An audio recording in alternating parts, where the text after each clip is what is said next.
The heavy boots of the cultists were thundering down the final spiral of the stairs. Behind the iron portcullis, the intermediary stood perfectly still. He did not draw a weapon. He simply raised a heavy iron ring, the dungeon keys catching the pale light. Even through the bronze weeping serpent mask, his voice dripped with fanatical, absolute certainty.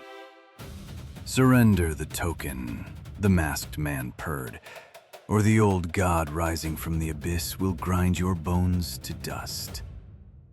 The Iron Oath Warden raised his shield, preparing to die against the iron bars. But the rogue stepped in front of him. She didn't look at the keys. She looked at how the intermediary stood.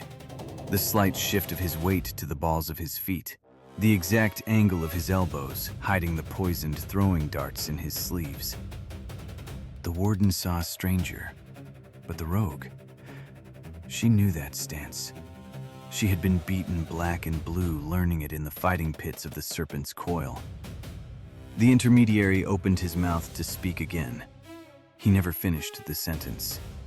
The rogue moved with terrifying, blinding speed.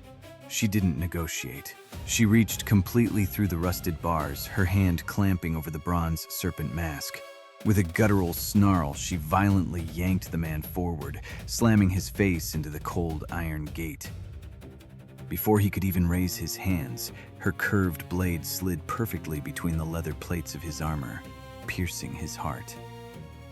As the intermediary slumped against the bars, choking on his own black blood, the rogue tore the keys from his trembling fingers.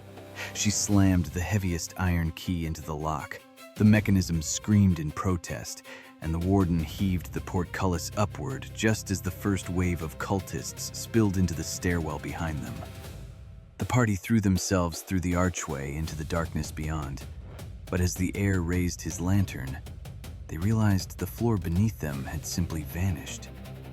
They had reached the edge of the abyss.